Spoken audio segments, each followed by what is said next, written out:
Hey everybody, how's it going? I'm Chase. Welcome to another episode of the Chase Jarvis Live Show here on Creative Live. You guys know this show. This is where I sit down with the world's top creators, entrepreneurs, and thought leaders, and I do everything I can to unpack their brains to help you live your dreams in career and hobby and in life.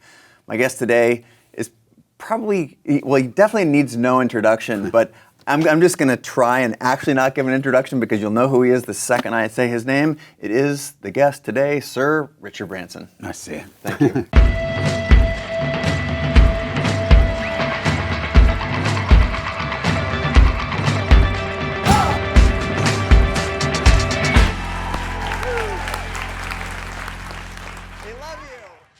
Welcome. You just got in yesterday from the other side of the pond? I got in from Washington, actually. I was trying to see if we could rally the World Bank and the IMF to help the Caribbean that's been trashed from the hurricanes. So, and then, of course, I came here to watch Virgin Sport do a great performance, and now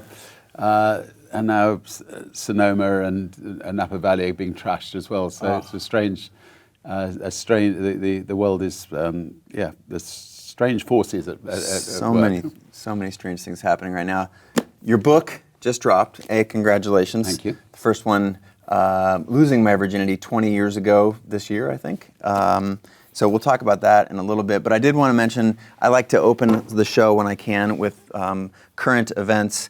Most recently, I think it was 2 days ago now, maybe 3, you introduced Hyperloop 1, now in partnership with Virgin, so it's Virgin Hyperloop 1. How long has that been in the works? You've got so many things going. What was the motivation behind that? Well, there's a guy called Sherwin who took me out to the Nevada desert some months ago, and I saw this wonderful tunnel outside Las Vegas where they were test running Hyperloop 1, and the chief engineer happened to be somebody I knew from Virgin Galactic before, and it was very exciting. And I'm in the rail business. We have the #1 rail network in the UK, but our trains are restricted to about 135 miles an hour because of the track. So the idea of being able to transport people at 650 miles an hour was too good to miss. So Virgin Hyperloop has been born, and there are countries all over the world who've expressed an interest in taking it. It'll transport both freight and transport passengers, and it'll, I think, transform, like cities like, places like Scotland that are miles from London. Suddenly there will only be 45 minutes away, and so it'll make such a big difference in bringing people closer to each other. Yeah, just the fact that cities that are separated by states or vast spaces were going to be like metro stops, basically, at 700 miles an hour. Yeah, and actually, technically, if it's a straight line, you could almost go 1,000 miles an hour. It's just the G-forces if you've got corners. So. Anyway, realistically, 600, 650, which is pretty damn good. Well, Sherwin, founder of Sherpa Ventures, I know Sherwin a little bit. He also early in Uber and a couple of other investments. Super smart guy. Was that a relationship? I think a lot of folks at home are curious about how that kind of stuff happens. Is it just because you're you and you've transcended all kinds of different transportation environments that you get to be on the inside of this? I think we're lucky that the people trust the Virgin brand, whether it's Virgin Atlantic, Virgin America, Virgin Australia, our previous transportation businesses have been successful, and so companies that have come up with cutting edge technology, I think, quite like the idea of being associated with the Virgin brand. And we put an investment in the company, but the thing that excited me the most was the fact that it became Virgin Hyperloop, and that, by as long as we put the brand onto products that are exciting, that enables us then, the next exciting project that comes through, it makes it that much easier for us. Well, one of the things that we serve sort of a couple of different audiences here at Creative Live. I think of them in certainly two buckets. One is the bucket of people from 0 to 1, and the people who are just figuring out what they want to do and can they make the leap from their full-time job to do something more entrepreneurial or as a creator. And then there are people who are already identify with being a creator, and I think you stand as an inspiration to both of those groups. You've talked a lot about your dyslexia, and I surveyed some of the folks in our community and said, if you could sit down with Sir Richard, as I have the good fortune of doing, what would you talk to him about? And that was one of the things I think when people think about moving on in their career, they think about their barriers first. And you've talked at length about it in other interviews, but I was wondering if you could just put a little context on us. What was it like in school, and then how did you, in a sense, I've heard you talked about using your dyslexia to your advantage, and Right. how should you think about that, or how should folks at home? So it's interesting. 3 days ago, I climbed a mountain in Morocco, and it was 18 hours up and down, and so a lot of times on my feet, and I talked at great length about dyslexia. And first of all, just the basic name dyslexia is, why have they come up with a name that is so negative and so difficult to spell and so difficult to pronounce for dyslexics? So by the time we got to the bottom, we thought, right, we're going to push alternative thinker as the new name for dyslexia, and we're going to blog about it in the next few days. So if anyone's got any better names for dyslexia, we thought we'd that has to be something. brand new. That, I mean, maybe 10 or 20 years old. Probably they didn't even have the term when you were. No, they didn't have it when I was young. And I think anything, it sounds pretty nasty. But anyway, so I think I was pretty hopeless at school. The conventional education passed me by, but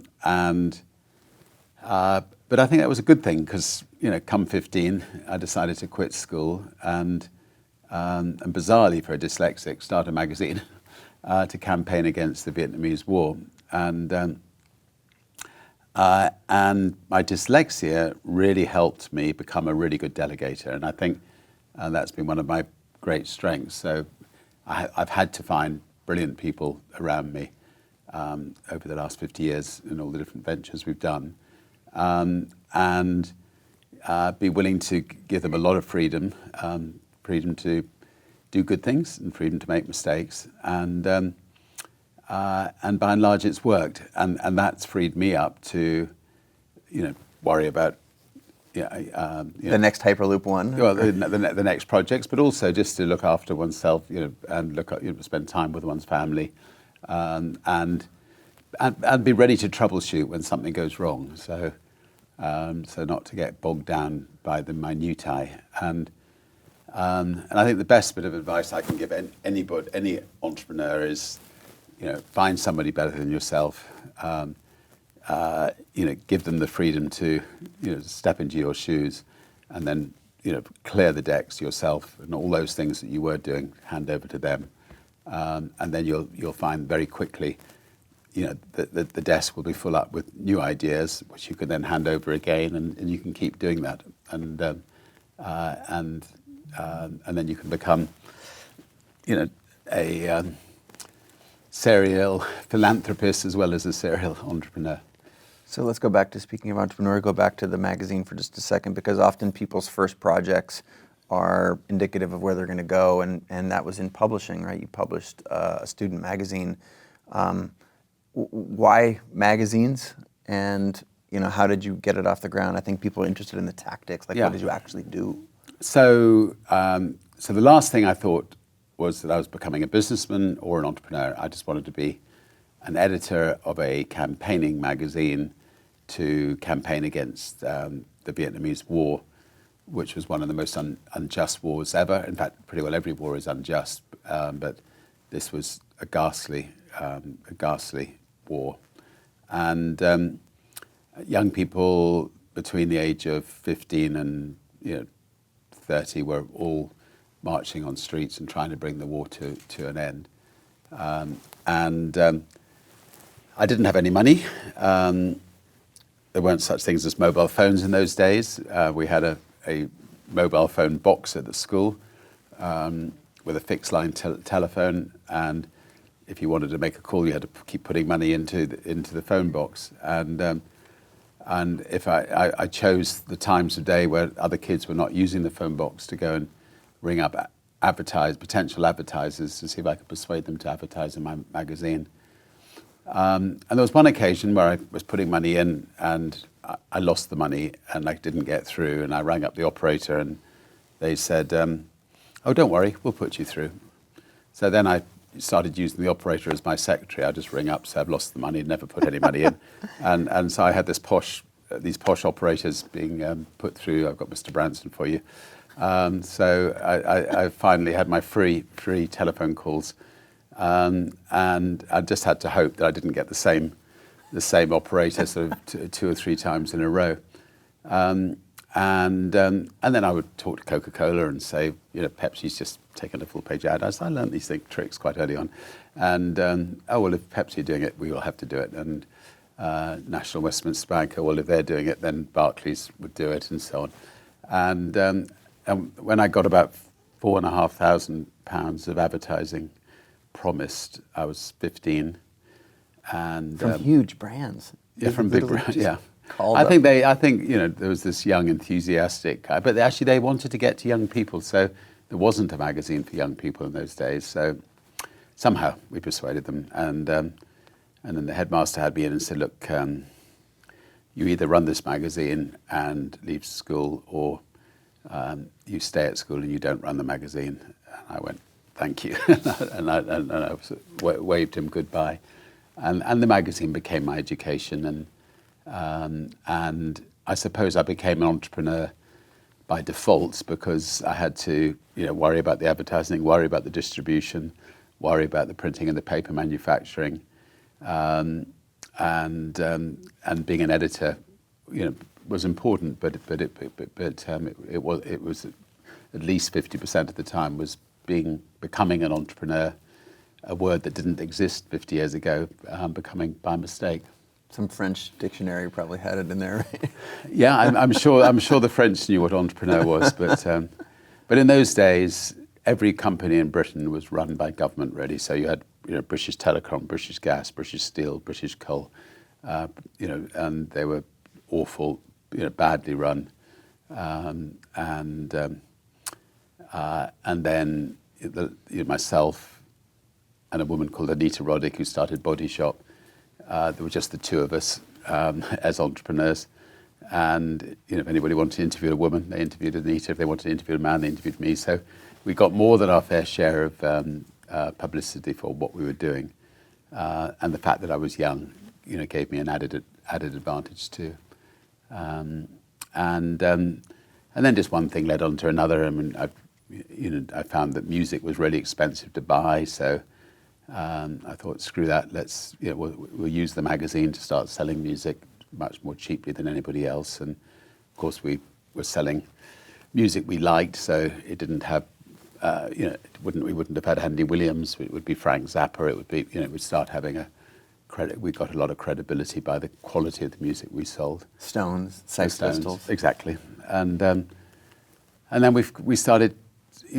I came across tapes of artists that we loved and nobody would put out, so we thought, screw that, we'll start a record company, and Virgin Records was born, and it became the most successful independent record label actually in the world, with Janet Jackson's and anyway a whole lot of Phil Collins, Peter Gabriel, Boy George, etc., and was a lot of fun. Well, you said two things in there that I want to hold on to. One was that the magazine was your education. So, what do you have to say about traditional education? I mean, frankly, Creative Live exists because I don't feel like that the traditional education is preparing people for the future, and the future is skill-based and whatnot. And obviously, you're an investor in Creative Live, so there's an overlap there. But talk to me about how you think about traditional education versus just the doing. One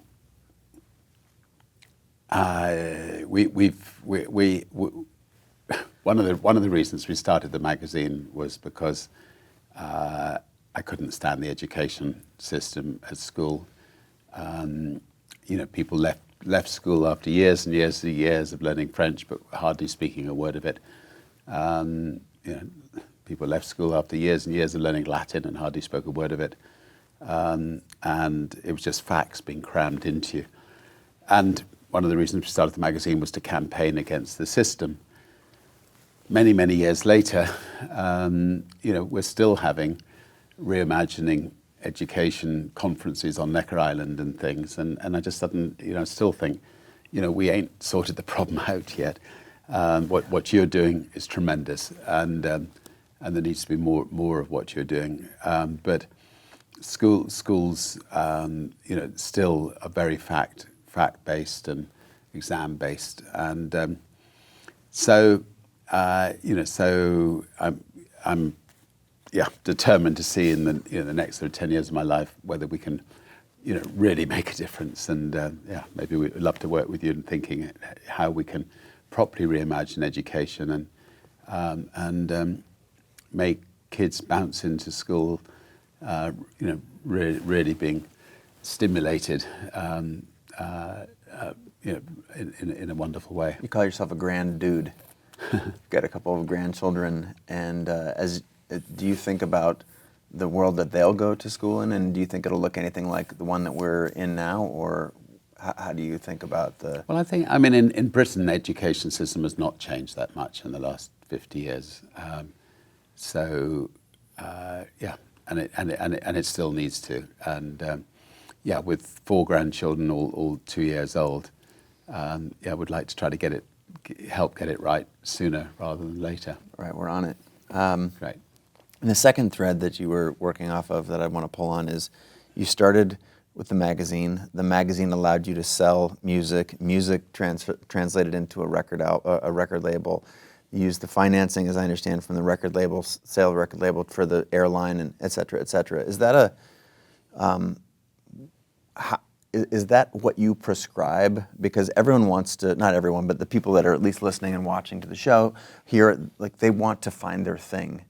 And that is a question that I hear so often in entrepreneurial circles is, how do I know what to focus on?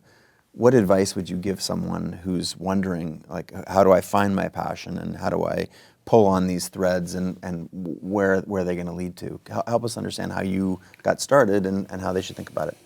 Well, I think, most people listening to this show know what their passion is, and it could be a hobby, it could be, they could love reading, they could love playing tennis, they'll have passions, and if you have a passion, it makes sense to spend a lot of your life involved in that passion, and quite often you can turn your passion into a business. You can see that maybe there's some aspect of your passion that people are not doing that well, and you can say, screw it, I could do it better, and I think if you spend your life with your eyes open, looking for things that frustrate you, looking for gaps in the market, that's all a business is. It's fulfilling that, filling in a gap and doing it better than it's been done by anybody else.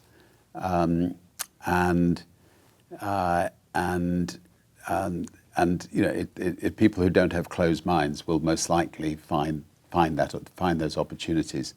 Now, I suspect there will be 100 people who will have come up with that idea before you, but those 100 people, won't have had the courage just to go and do something about it. So, so it's those few people who just say, right, I'm going to give it a go, that often end up, being successful. You starting small, I think, is another thing that I see people miss. This is the second time you've been on the show, and we recounted the how you got started with Virgin, you were in Puerto Rico, and I'll let folks go listen to the other show for that story. It's a beautiful story. But you had one plane. You were an airline with one plane, and I think to me, that's remarkable, that the concept of an airline, you think of American Airlines or something that has, vast fleets of planes. And is is starting small. Hyperloop 1, it's not exactly small, right? Now you've got this massive vision, but I mean, how do people go from 0 to 1? Like you have to start somewhere, and you happen to start with the 747, so it's not like it's the small plane, but is there any advice that you have on getting started? Because I think that first step paralyzes so many people. Yeah, I mean, the rules I set myself was, first of all, I was sure that that the airline business stank, and the quality was ghastly, and it wasn't fun, and it was pretty miserable experience to travel from A to B on British Airways or any of the other airlines. So I thought, if we could throw into the mix a plane that was great fun, which was beautifully designed, that had staff that really loved what they were doing, where the food was great, where the seating was nice, where there were stand-up bars, where the entertainment was great, that we'd have a chance. We couldn't be sure, and so first of all, I did a deal with Boeing so I could hand the plane back to Boeing at the end of the 12 months, if I was wrong about this. And that was protecting the downside. So at least I knew the worst that could happen was about 50% of the profits of Virgin Records for the year if it all went wrong. And then we threw this one plane in against Pan Am with 300 planes, TWA with 300 planes, British Airways with 300 planes, Air Florida with a couple of hundred planes, People Express with a couple of hundred planes, British Caledonian with 100 planes, Air Europe, Dan Air, etc. The odds. Talk about the odds. And people loved it. I used myself to make sure we got on the front pages of the newspapers, not on the back pages. And come the end of the first year, we rang up Boeing and asked for a couple more 747s for Florida and for a couple more routes. And slowly but surely, we grew. And as we were growing, British Airways decided they didn't like this at all. And even although we only had sort of 4 or 5 planes, and they launched what famously became known as the Dirty Tricks campaign. And we took them to court. We won the biggest libel damages in history. We distributed it at Christmas time, and it became known as the British Airways Christmas bonus. And all their staff were smiling and happy, and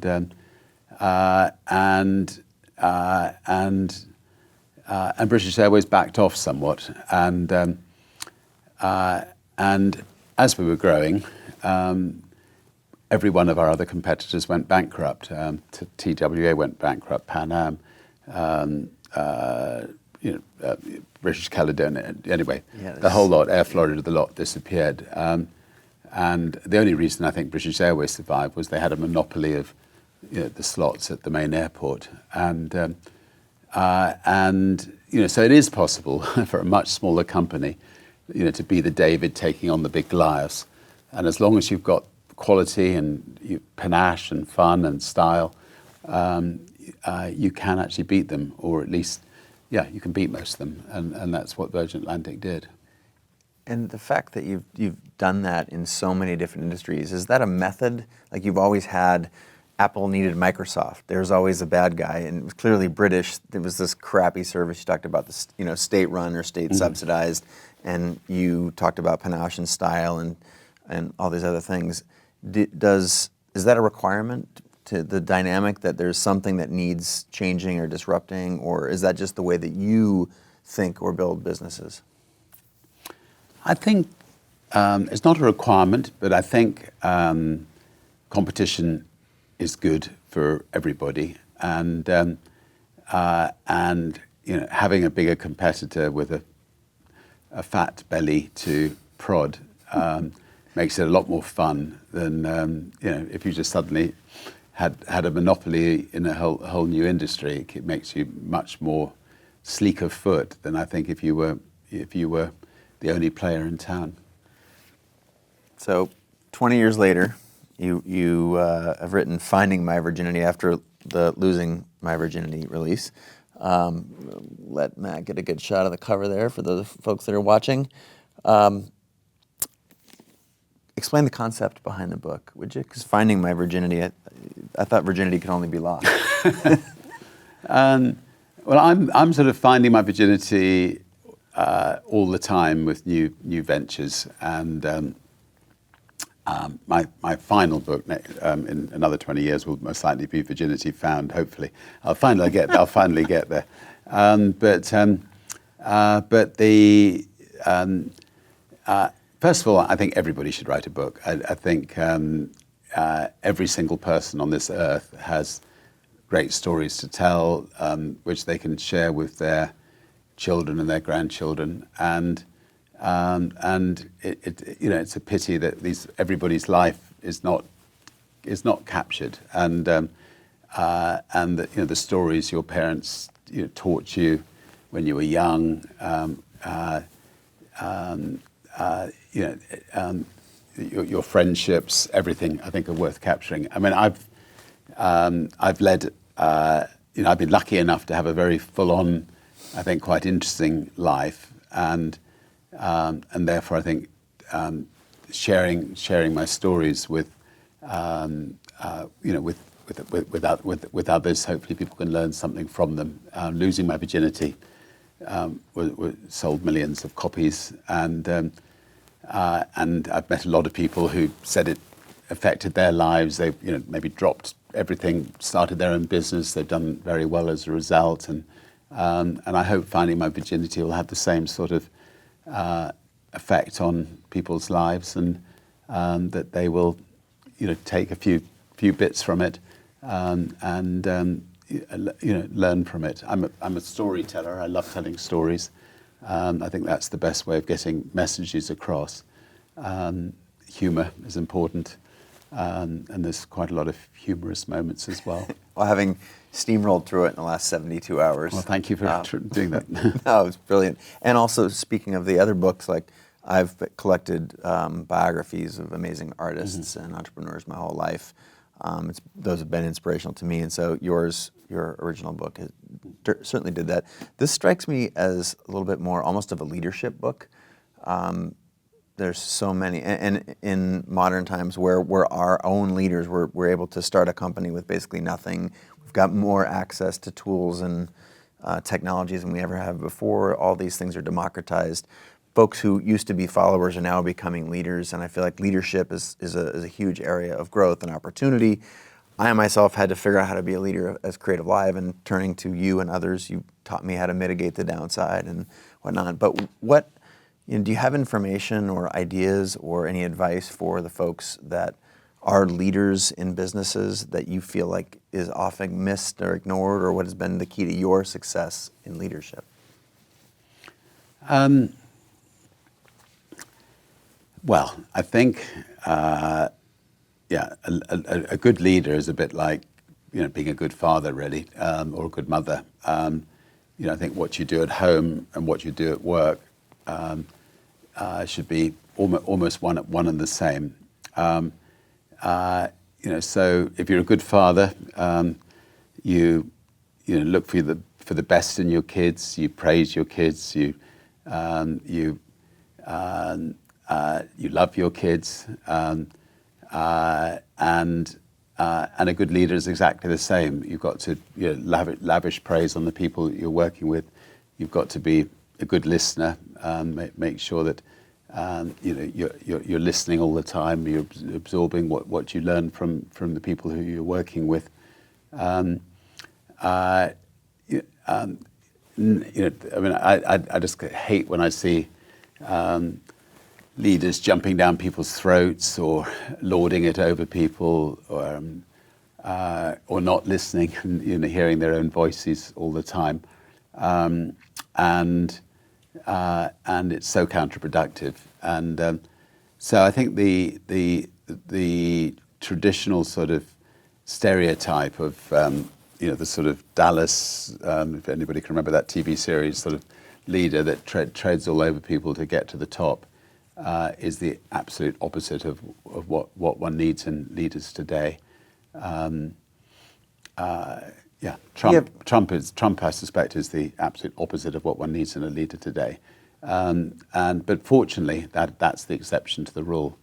Most modern day leaders are great with people, and they bring out the best in their people, and therefore they get a really loyal group of people around them. And to ask somebody to leave a company, it should be so rare. I mean, generally speaking, you can, if you're talking about a company as a real family, you find another position for them within the company that suits their role better than the one that maybe they're not working out in. And this whole sort of slightly more American approach of firing people too readily is I think very wrong. How important is vulnerability and authenticity to leadership?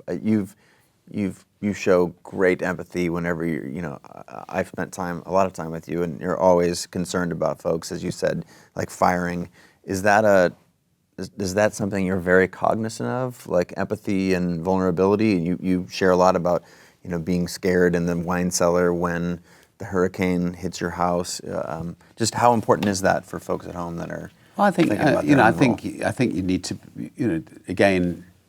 You need to be human. You need to you need to be willing to cry on occasions. I mean, when our spaceship went down, I talk about it in the book. Met the 700 engineers, and we all cried together. We all had a big hug together, and then we picked ourselves up, and we moved on to create VSS Unity, our new spaceship, which will hopefully be going up in a few months' time.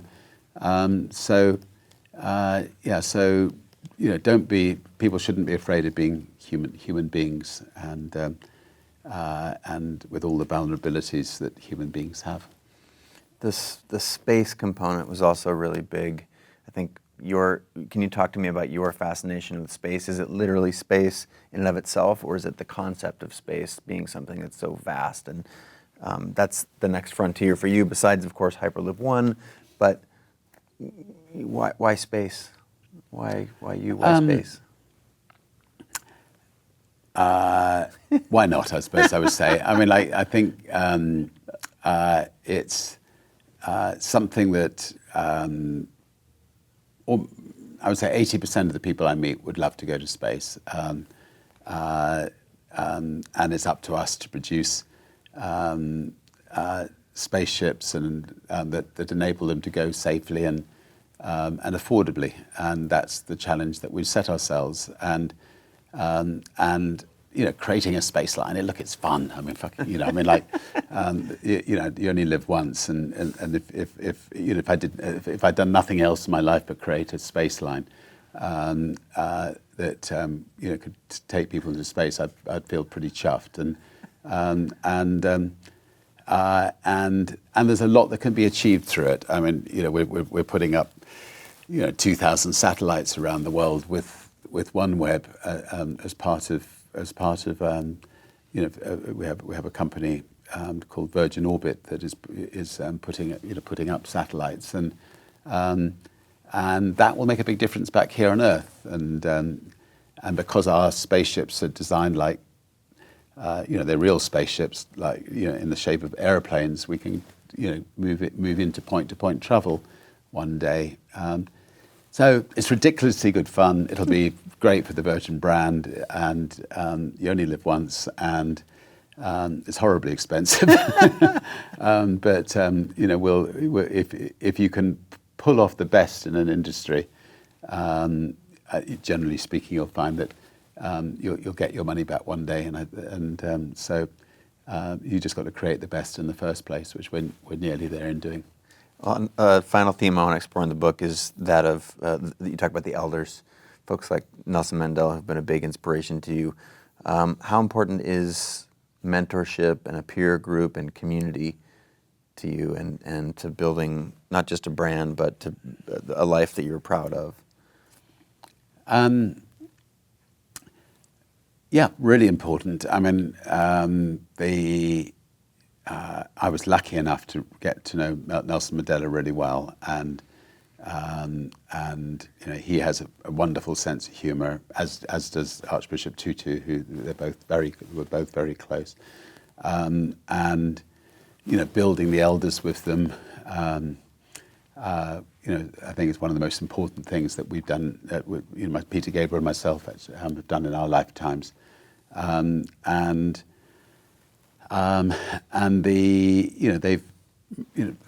elders have been going about 10 years. They go into conflict regions, try to resolve conflicts.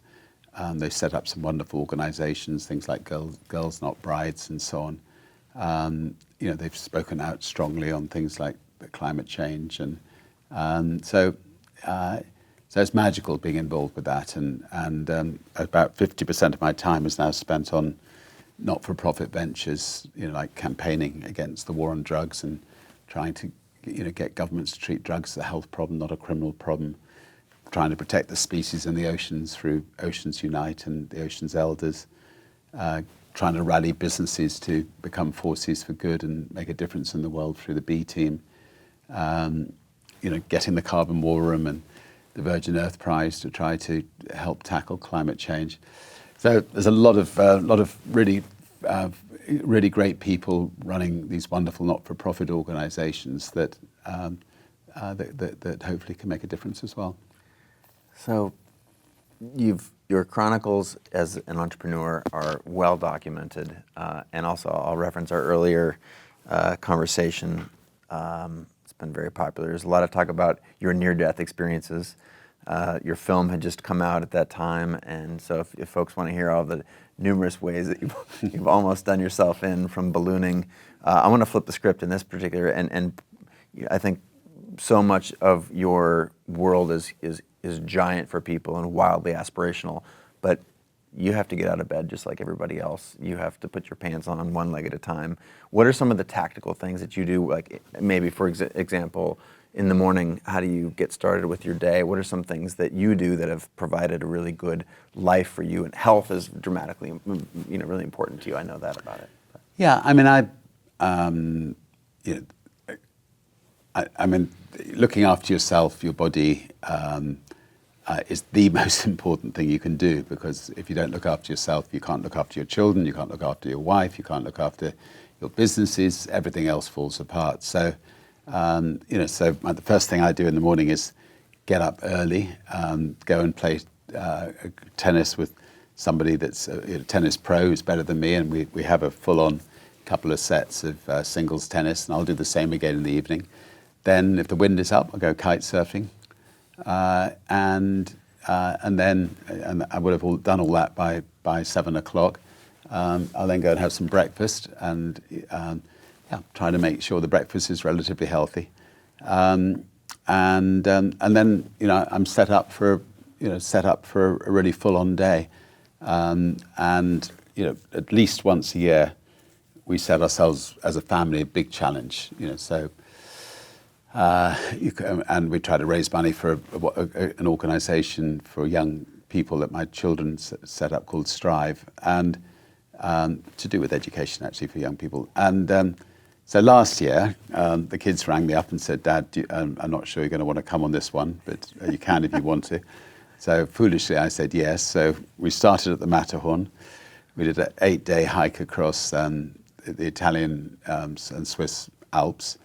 We then did a 2,500 kilometre bike ride through the mountains from the north of Italy to the southernest tip of Italy. We then swam to Sicily. We then did a marathon, another hike, then a mountain bike, and then a hike up to the top of Mount Etna. And at the end of it, I felt like a 25-year-old. I had a body of a 25-year-old. I've never felt so fit, for years. And the great thing is, by setting these challenges, you've got to train for them. And then last week we just climbed the highest mountain in North Africa called Mount Toubkal, and it was 18 hours on our feet, and you curse and swear at the time, but afterwards it just feels so good. So I think setting yourself family challenges, or set, just every year to try to set a challenge which you can work towards is a good idea. That's well chronicled in here as well. So last point I'd like to hear from you. That in the last interview we also I asked you to tell me something you hadn't told anyone else in a different interview, and that you struggled with that for just 20, 30 seconds. Then you came up with a great story. You cited yourself as a storyteller about getting pulled over by a copper, and I won't. you pounded a buddy in the stomach, and he was ill, and you were speeding. I'll leave it at that. But it was a great story. Instead of a story that no one else had heard, one thing I haven't heard from you is in previous interviews is what's the most important thing to you? You talk a lot about building businesses, and you're so good about reaching out to others. I mean, in the end, everything comes down to your family and friends. I mean, there's nothing, that's all that matters in the end. And so we've been very lucky. My parents were very lucky. They loved each other throughout their lives. I've been with Joan for 40 years, and as I told her last week, she's still a sexy beast.